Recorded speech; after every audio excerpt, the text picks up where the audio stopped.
నమస్తే welcome to Vikram TV. రాష్ట్ర విభజన జరిగి 10 సంవత్సరాలైన రాష్ట్రాల విభజనకు సంబంధించిన సమస్యలను ఇంకా పూర్తి స్థాయిలో పరిష్కరించలేకపోయారు. దానివల్లే ఆంధ్రప్రదేశ్ కొత్త సీఎం అయిన చంద్రబాబు నాయుడు తెలంగాణ సీఎం అయిన రేవంత్ రెడ్డికి రీసెంట్ గా ఒక లేఖను కూడా రాశాడు.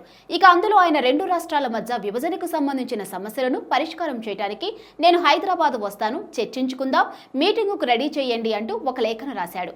అలాగే రెండు రాష్ట్ర ప్రయోజనాలను దృష్టిలో పెట్టుకొని ఆ చర్చలను కొనసాగిద్దాం అందులో మెన్షన్ చేయడం విశేషం.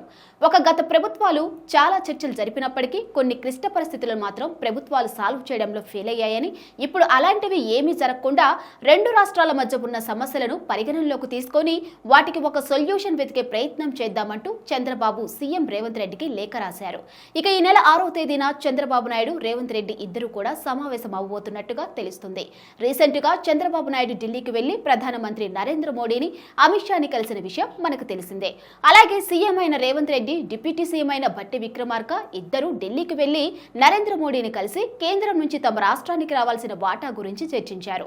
అందులో భాగంగానే ఇప్పుడు ఇద్దరు సీఎంల మధ్య ఒక సామరస్యమైన చర్చ జరగబోతున్నట్టుగా తెలుస్తుంది.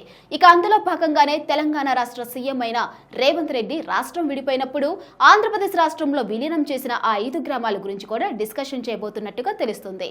రీసెంట్ గా మంత్రి తుమ్మల నాగేశ్వరరావు మాట్లాడుతూ రాష్ట్ర విభజన సమయంలో ఆంధ్రాలో కలిపివేసిన ఆ 5 గ్రామాలను తిరిగి మన రాష్ట్రంలోకి తీసుకురాబోతున్నాం అంటూ మాట్లాడాడు. ఇక దానికి సంబంధించిన డిస్కషన్ కూడా వీళ్ళ మీటింగ్ లో కీలకంగా మారబోతున్నట్టుగా తెలుస్తుంది.